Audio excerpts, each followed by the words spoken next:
So hi, y'all. Welcome to our law school application workshop. My name is Rebecca Tvang. I'm one of our career engagement specialists here, and I use she, her pronouns. And I'm happy to support you, as I said, through the law school application process. So if you're a UCSC student and you're looking for support for your individual circumstances, please feel free to make an appointment with me via handshake. So we're going to cover a lot of information today. This gives you a brief overview of what we're going to look through. It's about an hour presentation, and I'll try to leave time at the end for questions. We may not get through all of it, so if you're interested in getting the slides, I'd be happy to send them. You can find my email in the chat. So one of the things that I think that we tend to skip over as we are looking at law school as a future option is we tend to kind of breeze past the conversation about why this might be right for you. And so I just wanted to offer some time right now to give you some things to consider prior to committing to this particular career path. So one of the first things, obviously, is why do you want to go to law school? What are you hoping to get out of that? There's a lot that goes into it. Aside from the application process, which we're going to talk about, it's expensive and it takes a lot of energy and a lot of time. Just like other graduate programs, we want to make sure that it's actually going to serve you. And so this is where having a conversation with a career engagement specialist like myself or like somebody else in our office, other people, trusted people in your life, can be really helpful to try to think through what you would specifically hope to get out of the experience.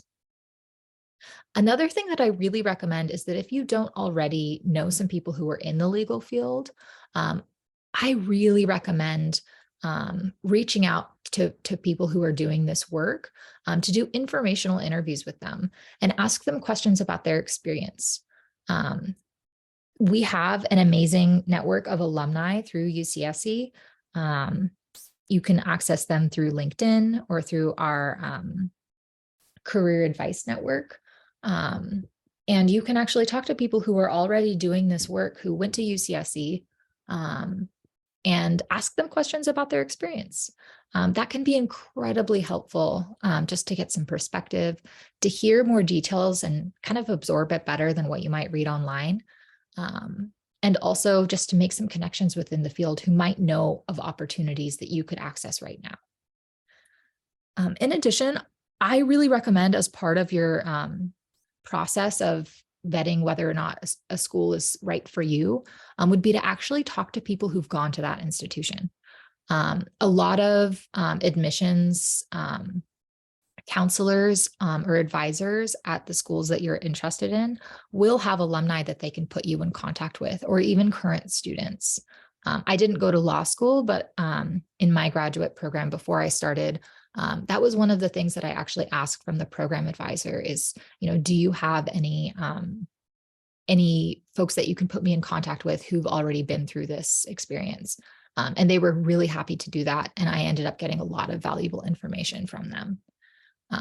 So that's another thing that students don't always think about that could help you as you're even considering if this is the right path for you. This doesn't have to wait until you're already applying. Some other things to consider are really the career aspects of the work, like, beyond just going to law school, which is in itself a huge goal. After law school, what are you hoping to do with that degree? So it is a really, really expensive endeavor. Unfortunately so. It can sometimes be hard to get funding for law school. And so, if that means that you're going to be going into debt, really be considering, okay, what are my salary options and my earning potential post-graduation? And we'll talk a little bit more about that in a bit. But some of the ways that you can kind of address this concern would be to read salary data and job outlook info online. And I'll actually show you a couple of resources for that. We're going to go more into that in a few slides, but One of the resources that I really like to use is the Occupational Outlook Handbook. I'll pop this in the chat too.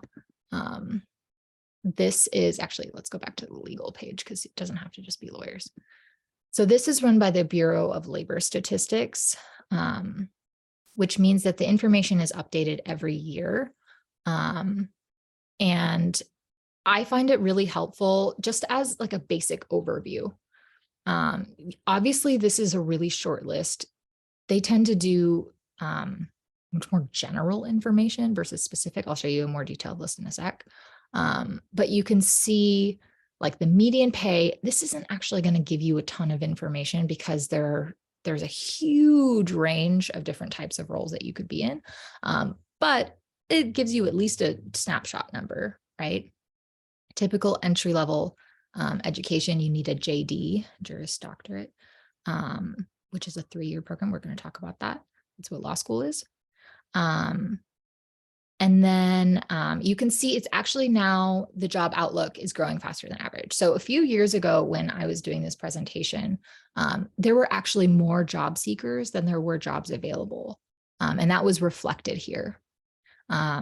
And so that was a really, really important thing for students to know when they were considering this field is, you know, the job market is really tough. It's not as though you graduate and you immediately get to this level of salary. There were a significant shortage of roles available a few years back. So I'm happy to see this. I updated our slides to reflect this, but on here you can also see, you know, what do they do? Gives general information, and you can see there's different. So like corporate counsel, that's one of the, I'll show you in a little bit. It's a different term, and it's a slightly different role, you know, and so this is really general information that gathers a lot of different types of roles into one. And a person working as corporate counsel is going to make a lot more money than somebody who is say a public defender. I'll show you that in a minute. So here's another resource I have a link to in the slides that has popular legal jobs, and this actually has a lot of salary data as well. So we were just talking about, let's see, corporate counsel. Where is that? Okay, so that was one specifically listed in Bureau of Labor Statistics. You can see, okay, yes, they're making a pretty significant amount of money. It talks more about the kind of experience that you would need. You're not going to start out at that, right? But this is still a good starting salary. And then you can see, you know, different skills. This is a site called payscale.com. I had to make a free account and it asked me a bunch of questions at the beginning, but it hasn't forced me to pay for anything. So I find it really useful. But it gives you more information about what they do too. So in contrast, we'll look at a different role. Where was it? Public defender. I just gave that as the example, right? Salary is significantly different. So this is just something to consider as you're looking toward this field. And I'm not saying salary is not the only determining factor for wanting to go into a profession. Being a public defender is an incredibly important role in our society. And I think that there's a lot of value there. So definitely don't read this as me saying, don't be a public defender, go into corporate law. Absolutely not. But I think it's really important for you to know that when you look at something like this and you think, oh, yeah, I want to be a lawyer because I'm going to be making, you know, over 100K a year. That is very dependent on the type of law that you practice. All right. And that is also going to determine how much money you feel comfortable borrowing if you're going to have to take out loans to go to school. Okay, let's go back to the slideshow. So another consideration is a gap year. We'll talk more about that. I know that some of y'all indicated that that was an interest for you. So you can see I gathered this information actually today because I did this presentation. I do it every year and the numbers change every year. So I have to update it. But you can see if you use that resource that I just showed you, this is some of the different roles that I compiled just to show you some of the range. Becoming a paralegal is an option that you could do to work in the legal field without going to law school. and you're going to be doing a lot of very similar work. Unfortunately, you get paid significantly less. But this is absolutely a legal option, or an option in the legal field, and you would not have to take on the debt of going to law school. So that is something to consider. It's also something you could potentially do in a gap year. There is less restriction and regulation around the qualifications to be a paralegal. So in some cases, I've seen open positions that just require a legal studies degree, like a bachelor's in legal studies, that would qualify you for this position.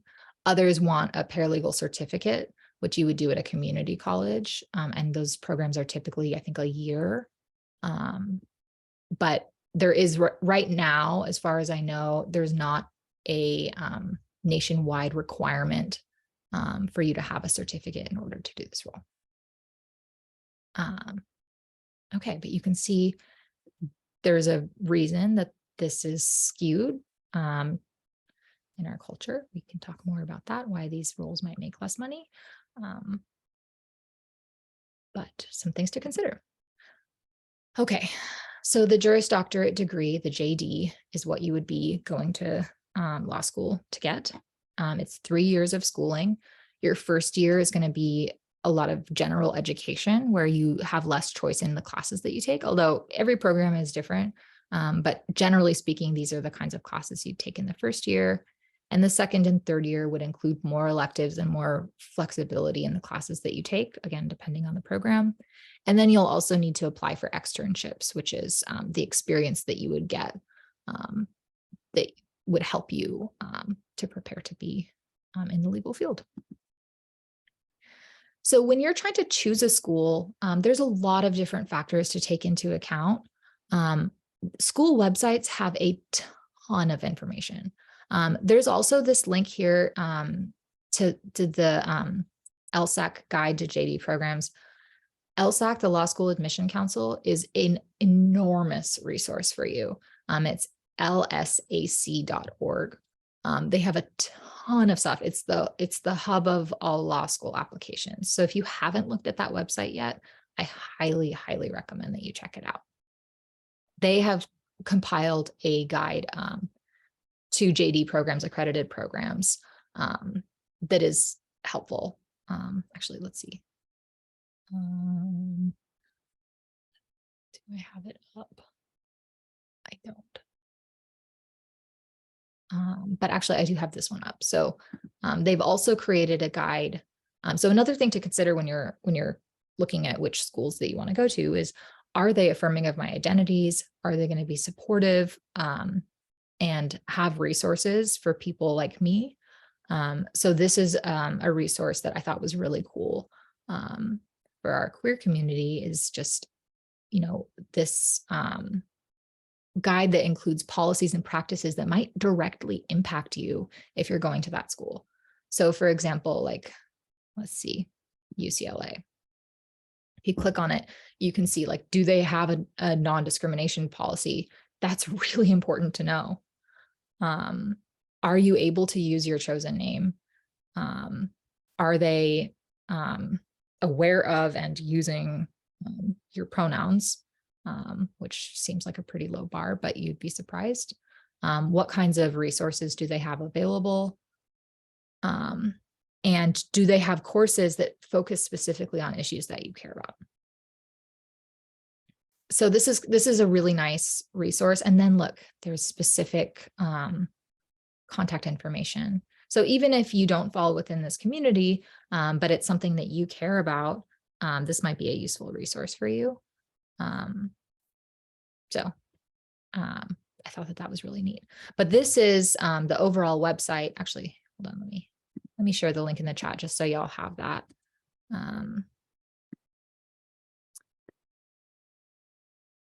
Yeah, so this overall website, the Law School Admission Council, this is where you're going to find a bunch of information. Now, I wish that it were easier to navigate. I think they're doing their best, but there's a lot of stuff that's kind of buried. You have to go down some rabbit holes. But you can see like there's prep tips, information on choosing a school, financial aid options. There's a lot of stuff. And this is actually where you're going to sign up for the LSAT. This is also where you'll find information about the actual application itself. So I'm going to put this in the chat as well.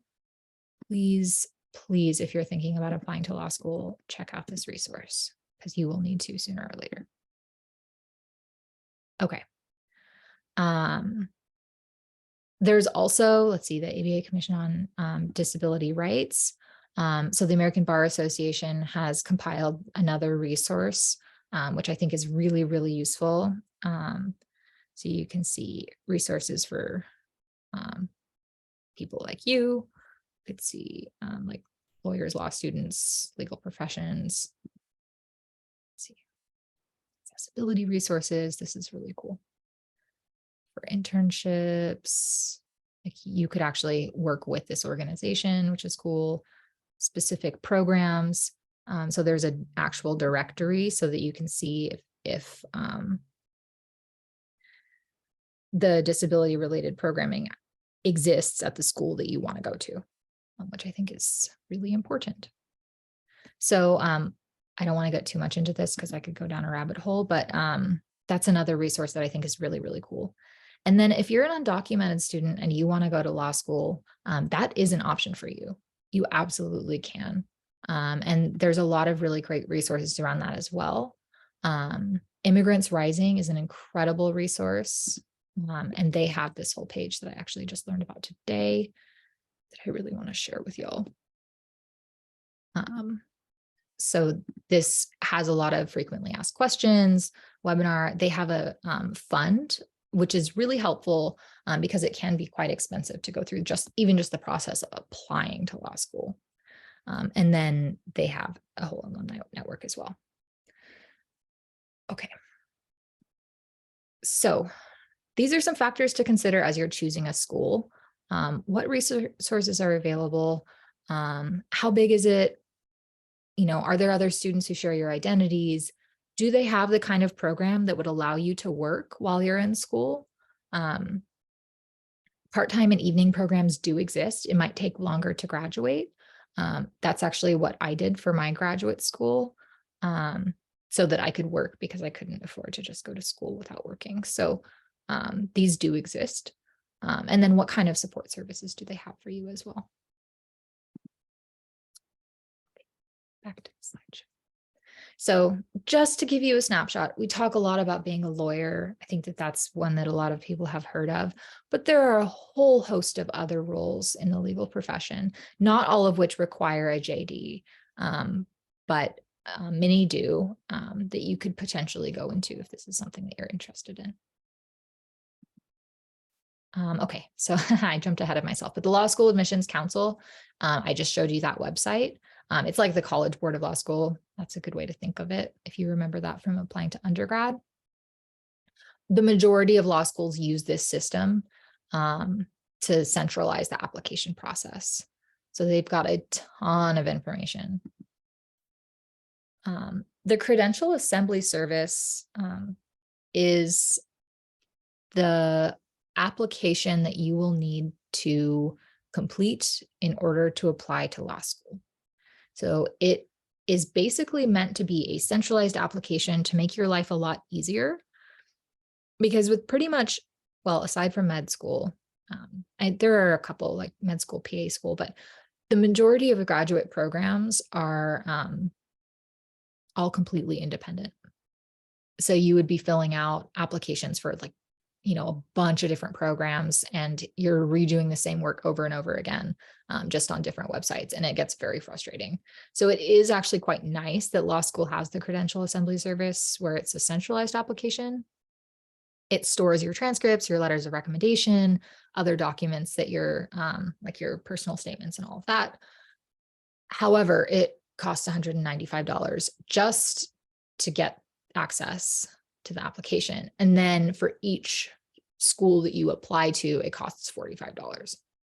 So this is where you know, it is, I know I keep talking about finances, but that is a really big consideration as you're embarking on this process. But yeah, it is meant to make it easier. And I completely relate to this person. Okay. So the application, a lot of y'all in the chat asked about the application timeline.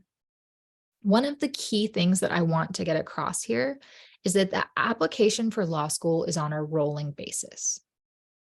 What that means is that the application, actually, wait, do I go into this more? No, okay. I think that there's another slide on this. This slideshow is so long, I apologize, but there's a lot of information. If you have questions about this after the presentation, please reach out to me. I'm happy to go through it with you and to plan out your specific timeline for this, because I know that it's confusing.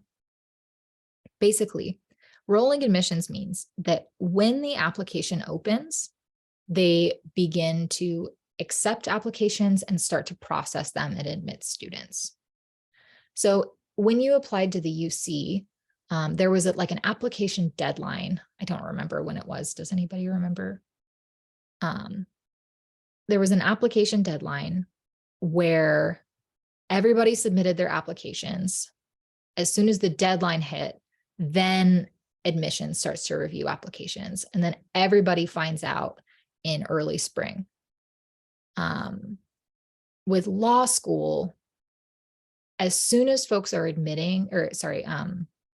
are applying, as soon as they're submitting their applications, those applications are being reviewed and people are getting admitted. You might not find out about your admission until around April, but the slots are filling up behind the scenes. And so what that means is that you absolutely do not want to wait until the application deadline to apply. Because for a normal, like what you're used to, the application deadline means, okay, like I have until then in order to apply. You may have until then to apply for law school, but there might not be as many slots left. So it gets significantly more competitive the longer you wait. So that's where I really recommend applying early, which means applying in fall quarter. Now you're applying the year ahead of when you're intending to go. So if you want to go straight in, you'd be applying in your senior fall quarter. Ideally October, November would be my kind of hedging my bets safe option to give myself the best chance of getting in. We can talk, I'm sure that there's another slide because I remember writing it, but it's not where I want it to be. So we'll review it in a sec. But within the application, there's these different components. So you have to have your GPA, your transcripts.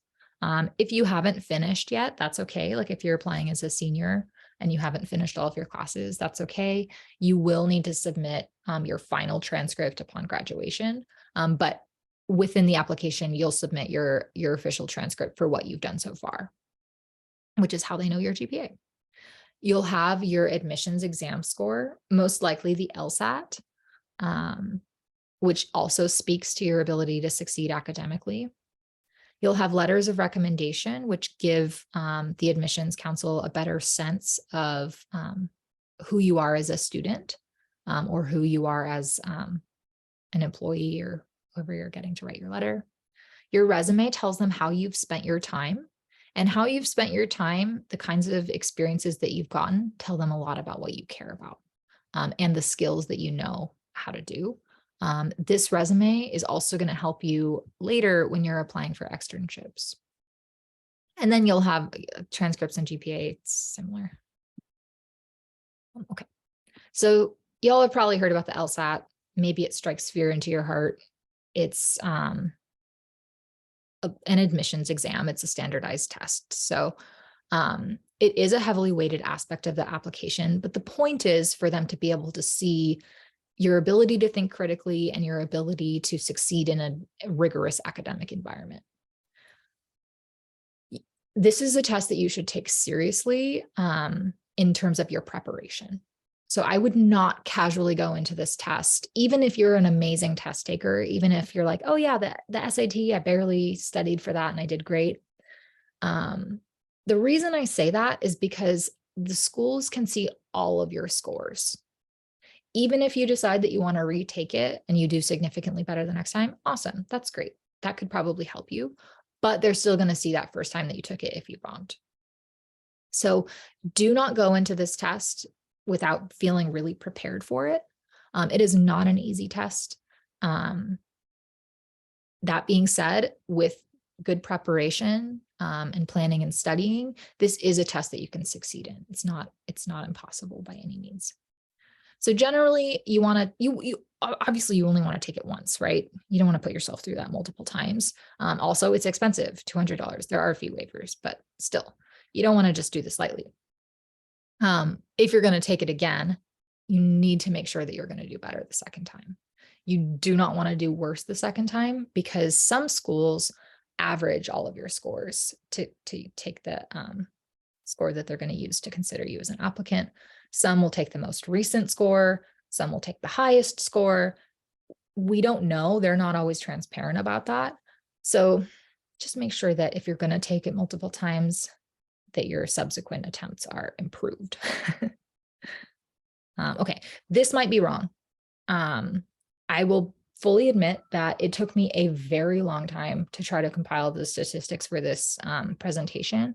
And this was one that I was really struggling to find a reputable source that told me specifically what the average LSAT score was this year that didn't require me to do a lot of math. So I do have the ABA's published statistics, which you can also access. This is an amazing thing, side note. The American Bar Association requires schools to publish their applicant pool data. So every single year, every school has to submit their admitted applicant pools, GPA, their LSAT scores, their demographics. They have to submit a bunch of information about them that is then public information. So you can go to any school's website and read about their latest applicant class portfolio so that you can see, okay, am I going to be competitive? And I'll show you the results of that. So 152 is looking a little bit low. From what I could see, I think it might be 159 now, which seemed like such a startling jump. And I didn't have time to like fully verify that I didn't want to put that in this slideshow if I wasn't sure if it was accurate, but that's a big jump from last year, which was 152. The LSAT score average is, the score itself is between a 120, which is the lowest possible score, and a 180. Again, not sure if 152 is still the average, but it's offered 9 times a year. You need to sign up in advance, and you may not get a slot if you don't sign up far enough in advance. So make sure that you're planning ahead for this. I have not taken it, so I can't tell you what that experience feels like. But you can find a lot of information online that's pretty cool of people talking about their own experiences with it. You can watch YouTube videos where people talk about their experience applying to law school. I think that can be really helpful for some people. So I do recommend doing some additional research. It's 4 sections. As far as I know, it's still being offered virtually. And there's a frequently asked questions page on this website. So again, this is old information. This was from last year, so I don't know if it's still accurate this year. I did update these today. Like I said, you can go and you can either find this through the ABA, the American Bar Association, or you can go directly to each school's website. Or I think that they also have it on the LSAC website. There's a lot of different places you can access this information. These scores go up every time I do this presentation. Every year, it's like at least 1 point.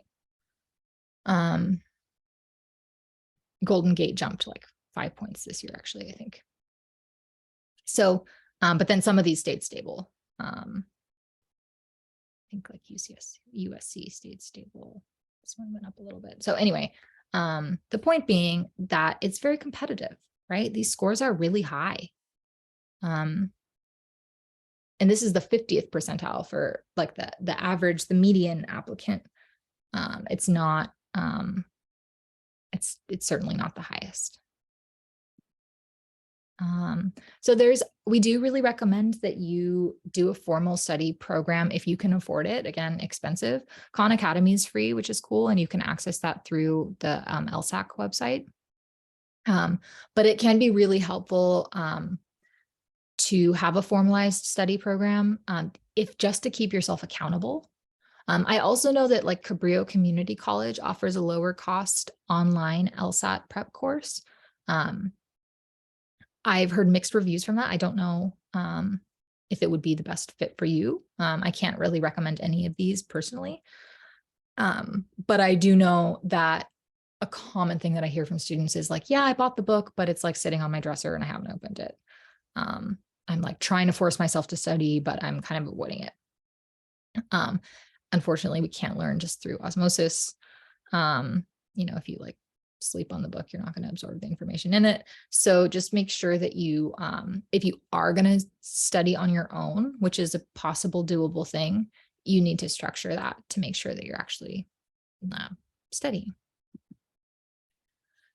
GRE is another graduate entrance exam.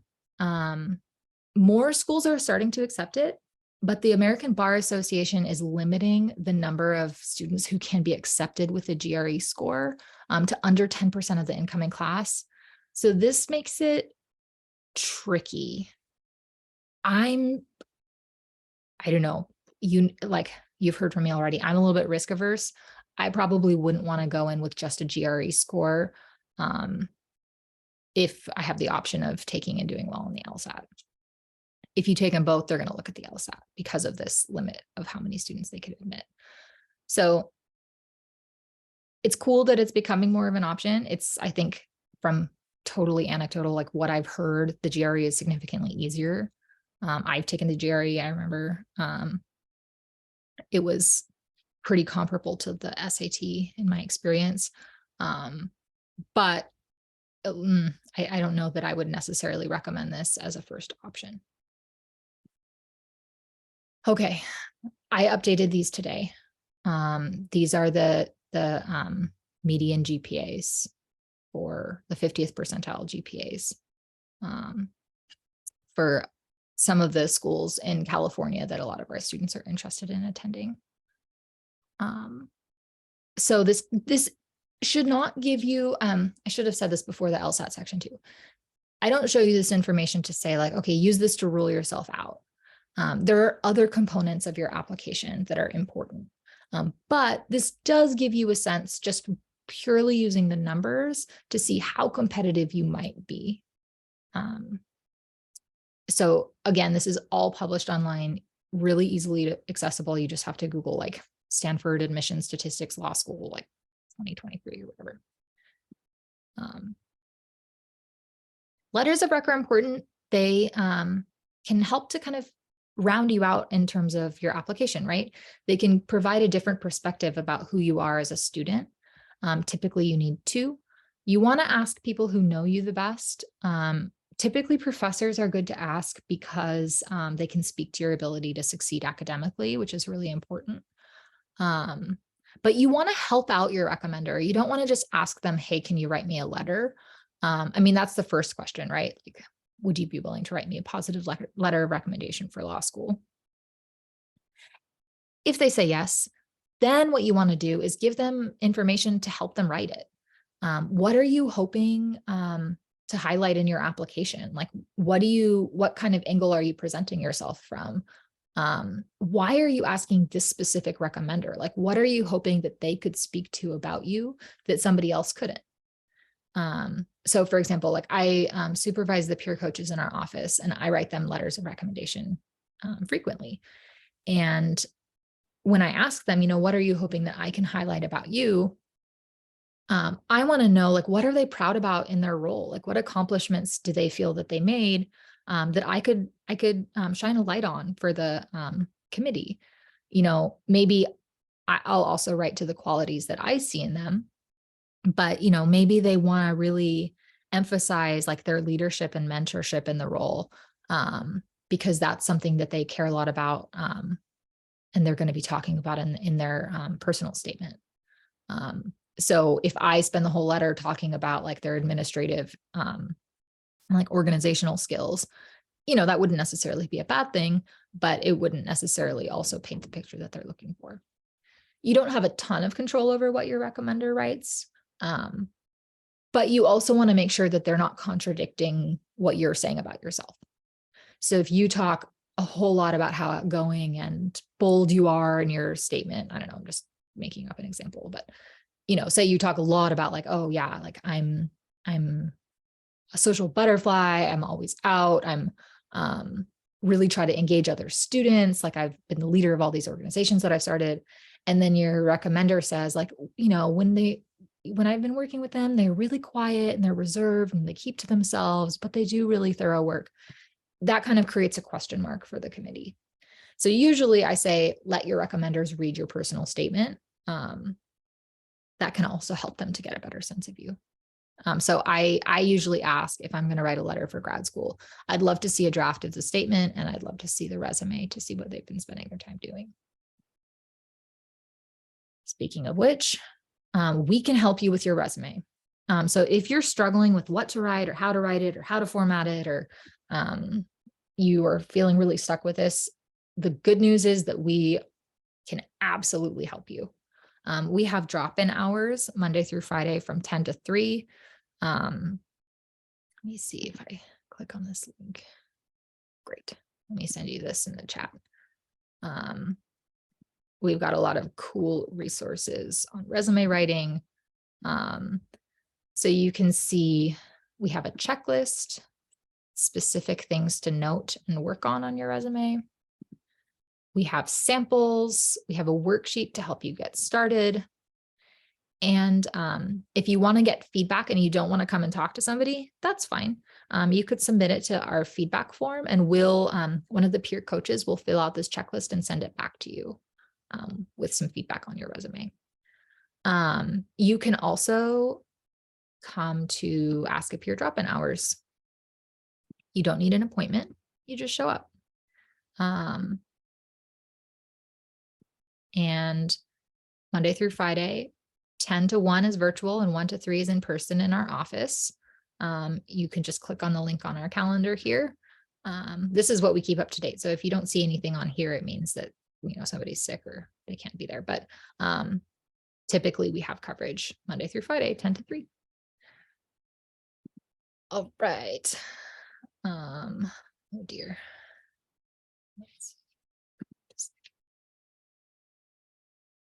Okay. Your personal statement I've been talking about, that is kind of your admissions essay. That's where you're going to respond to the prompt specifically for that school. They're all going to be fairly similar, but you still want to make sure that you're addressing any nuances that they're asking you about.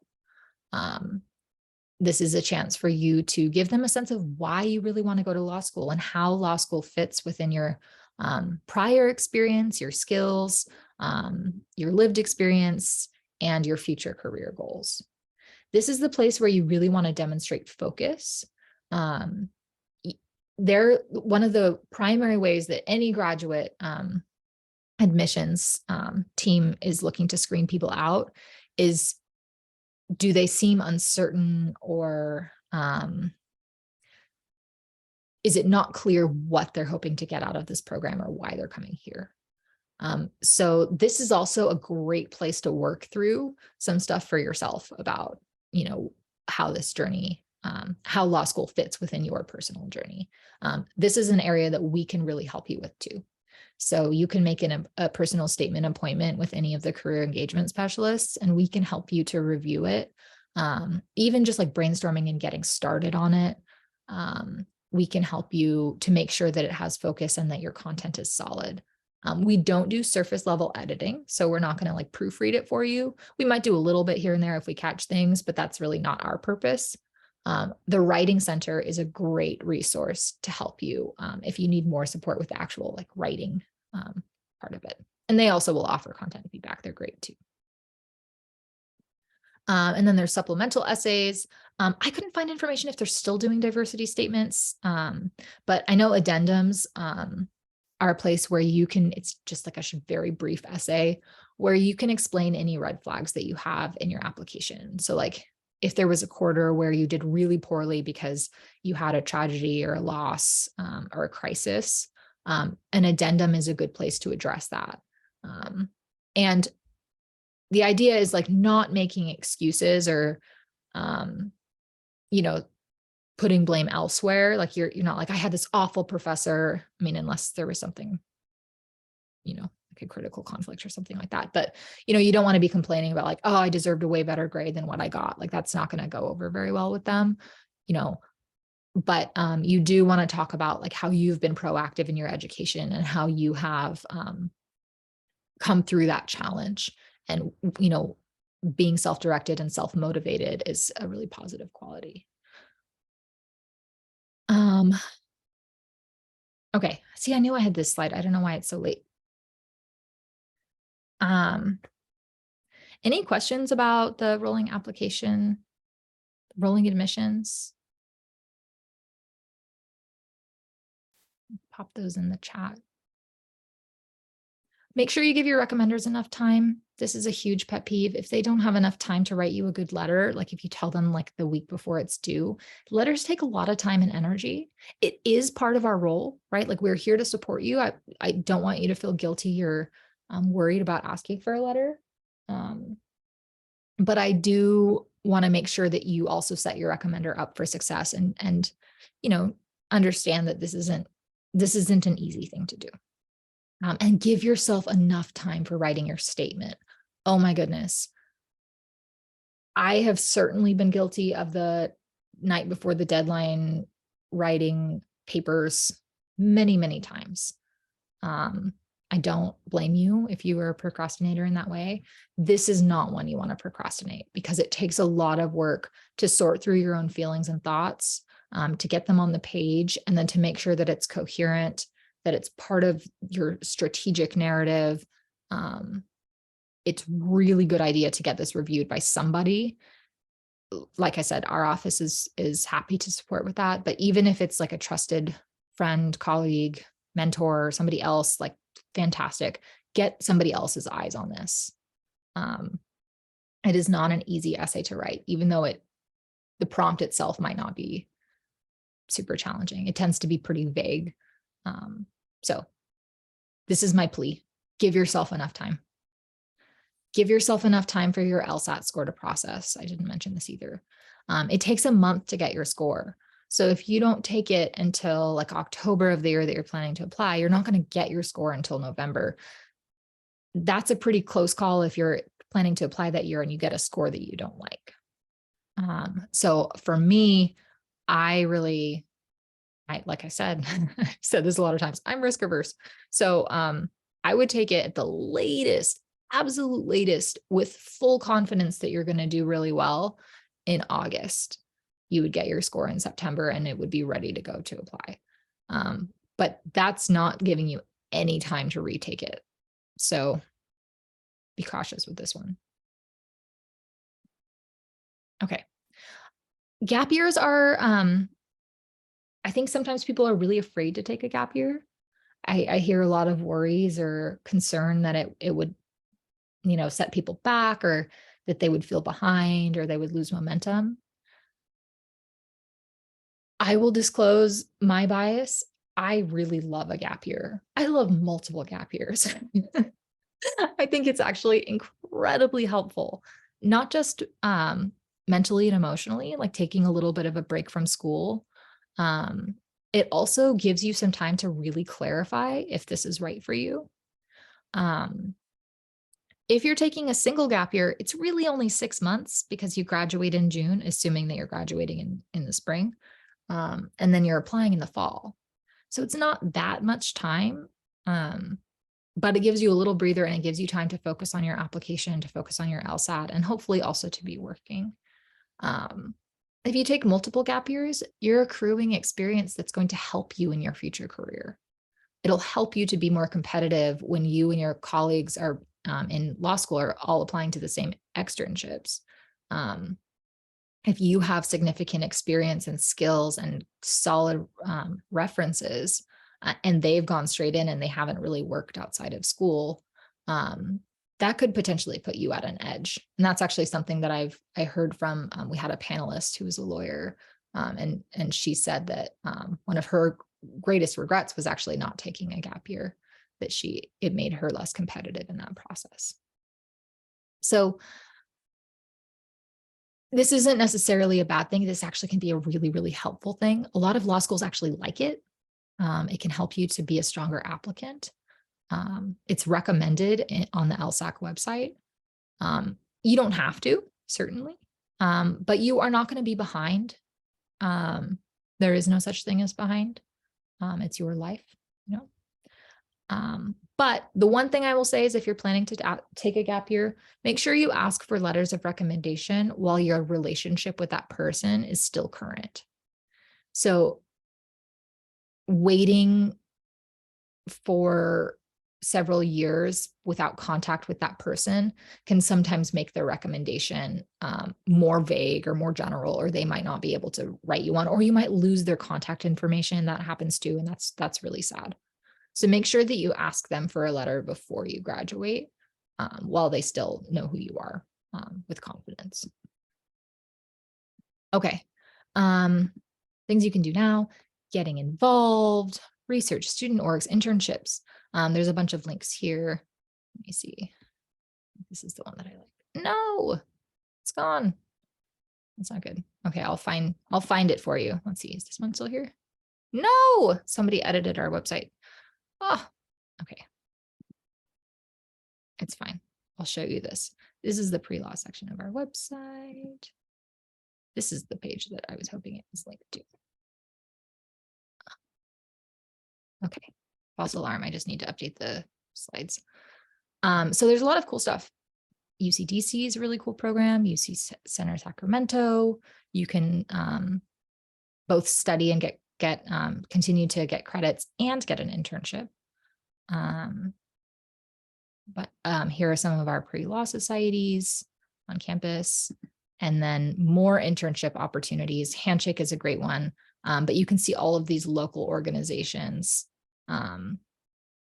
Public Defender's Office tends to have a lot of UCSE interns, which is really cool. They don't pay, which is a bummer, but you probably saw why. It's drastically underfunded. But this is a great opportunity to get a lot of experience, to get close contact with people in the legal field. And then there's more regional and state, national opportunities as well.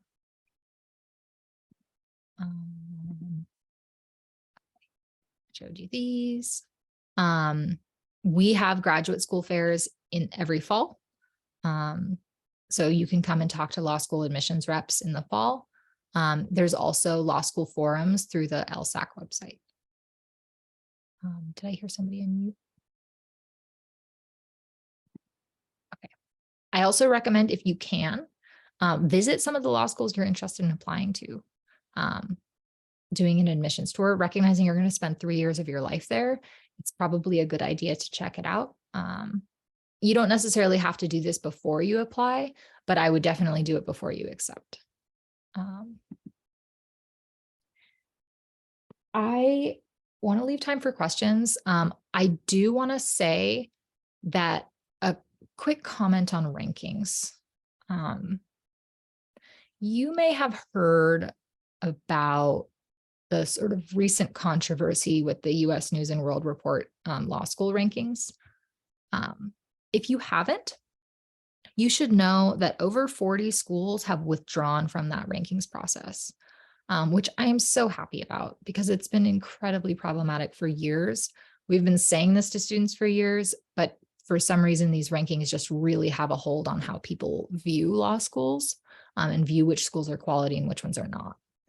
The reality is that their ranking process is very opaque. Like we really don't know what qualifications that they're using or how they're choosing which schools are ranked at the top. They've been completely stable. Like Yale has been the top law school every single year for the entire time that they've had the rankings. And Yale withdrew from the rankings because they knew that they were problematic. There are a lot of different pieces of information there that I would definitely encourage you to look into. But one of the things that I just want to leave you with in that regard is, like, if the schools themselves are withdrawing from that rankings process because they're not equitable, because they're enforcing rigid or incorrect information, I would caution you not to use those rankings as your decision-making factor for which schools to apply to, or which schools to accept.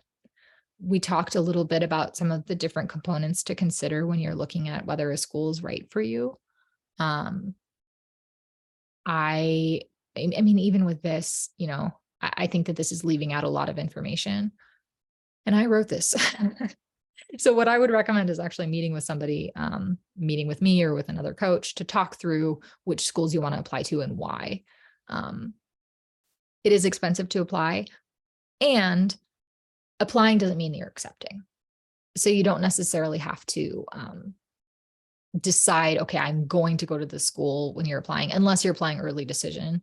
But for the most part, it is good to have a range of schools to apply to so that you have a range of options. But yeah, more factors to consider. This was last year's data. I didn't update this, but per year, 3 years. This is just tuition. So just consider how much money you would be spending, where you will be, if it's going to give you what you actually need to be academically successful. Are they going to offer you the support that you need? Do they support people who share your identities? Are you going to have a solid sense of community there? That is a huge factor for academic success, feelings of belongingness, feelings of support. And yeah, here's some information about us. So I told you about drop-ins. You can go to get support with your resume.